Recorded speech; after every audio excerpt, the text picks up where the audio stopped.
In this tutorial, I'll show you how to create a musical drum mix starting with one of the presets in the Decades expansion library for Superior Drummer 3. We'll make a few adjustments and then we'll use the macro feature to give you even more control over these creative options. So within the Decades library preset menu, let's go into the Tune Track dropdown and we're going to choose this Clean Nice Room. This is going to bring up the Slingerland kit like we had in the default state, although we have some mixer adjustments here. Snare, top, and overhead. We have a plate bus send to a plate reverb where we have some classic EQ and plate reverb effects. And then we have a compressor on the main output. Let's take a listen to this preset as is.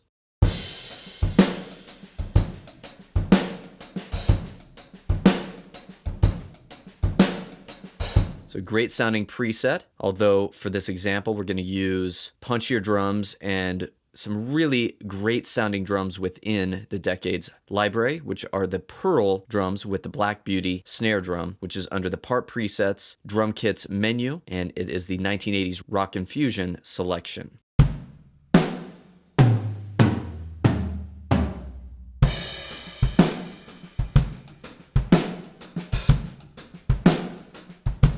So great sounding drum kit already. Let's manipulate this preset even more. I want to go ahead and enable all of the room mics here. Everything is enabled except for the surround. So let's go ahead and click on that channel and we'll click on the top menu, enable bleed from all instruments, and we can bring that up a bit. So we're going to have yet another room mic that we can leverage. Even though this is a surround left and right room mic and we're dealing with stereo here, we can simply utilize it as another room channel option.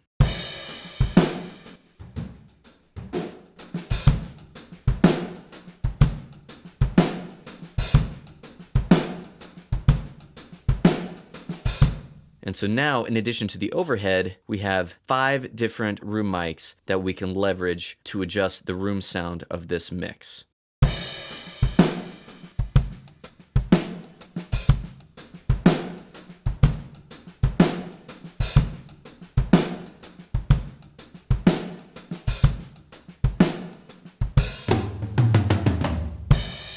Don't forget, we also have the built-in reverb effect that we can adjust as well.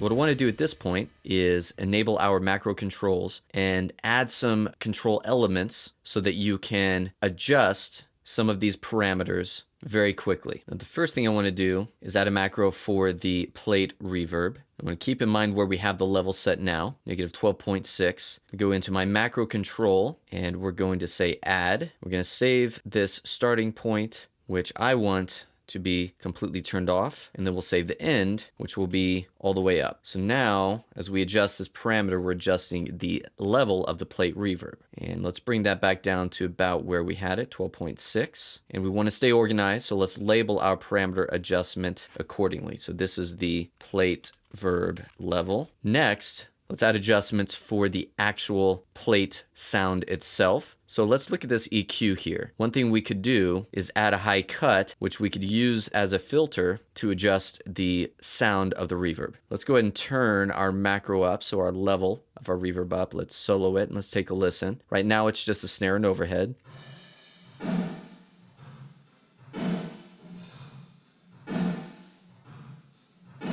So you can hear that high cut really affects the sound of the reverb itself. Let's add that to our macro. So again, I'll click on the macro 2, open up the options. We have the high cut all the way up right now. We'll say add, save starting point, save end. As soon as I make an adjustment, it's going to see that. We'll turn that all the way down, save that end. Now as we turn this up, we're adjusting the parameter. However, it's opposite of what I'm doing. So as I increase the macro parameter, it's decreasing the filter. So I'm going to inverse that. That way, as I increase, it's opening up that high cut, and bring it down, we're decreasing the high cut, so changing that filter accordingly. So the This will be the plate high pass filter.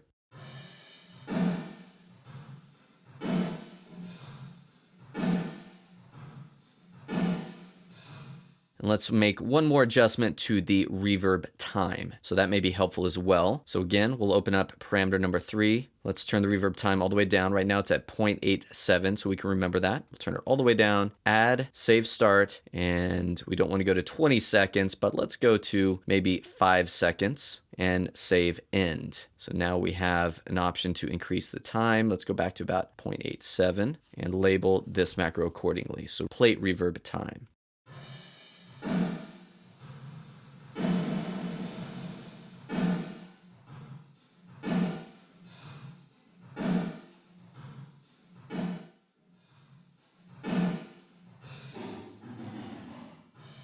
So now we've quickly created 3 controls to adjust our plate reverb. We still have another reverb channel. This is the built-in reverb unique to the Decades expansion library. So let's add a control for that just for the level. So this is macro number 4. We'll add, let's turn it all the way down. Now we'll save the starting point and go to 0. That's Alt Option click, save the end. And let's bring that up to about where it was, -10. And this is reverb level. So we can bring that in to taste as well. So our first 4 macro controls have to do with reverb. Now, let's make some adjustments for the actual room sounds. So first, let's just grab all of the room mics, all 5, and make an overall global adjustment for that. So we'll add macro number 5. We'll add start. I'm going to select all of the room mics right now. Let's just bring them all down. Save the start point, and then let's bring them back up. By the way, I love this feature. We did not lose the relative levels, so we can maintain that. And I'm just going to bring them up to the point where I get some of these room levels close to 0. And that will be enough for now. And then we'll save the end. And you can see it saved all of those adjustments into one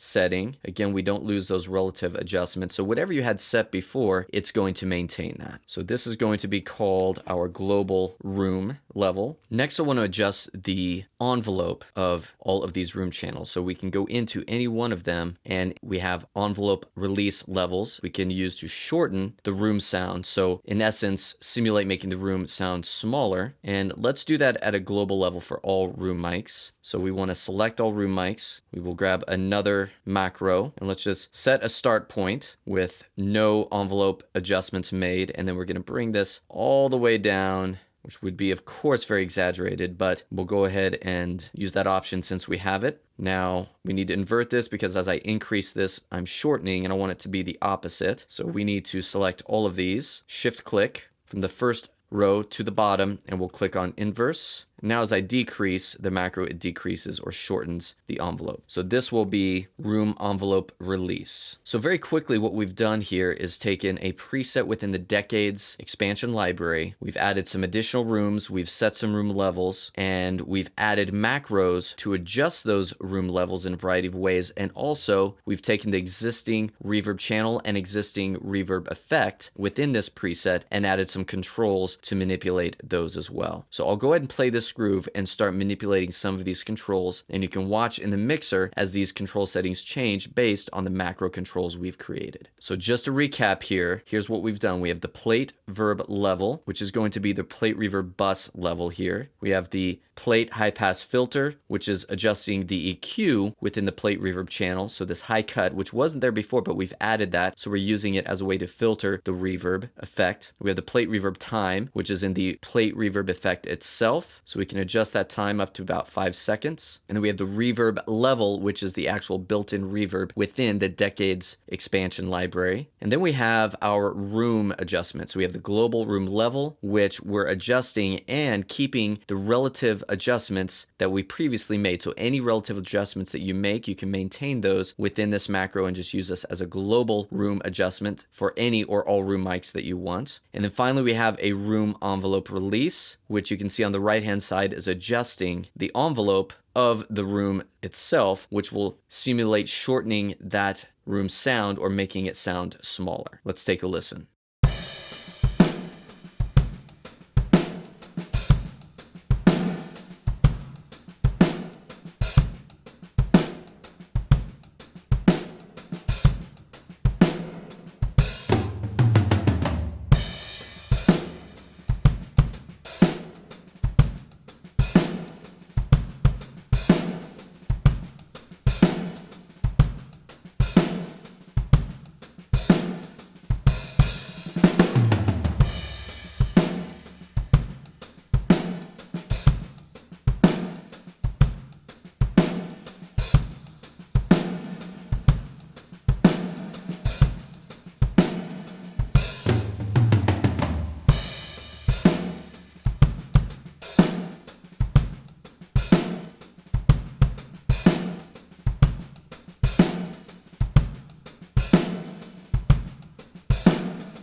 So in real time, I was able to manipulate a lot of different parameters at once using macro controls within Superior Drummer 3. So macros are very easy to set up and are incredibly powerful for you to get creative with infinite sound design possibilities within Superior Drummer 3.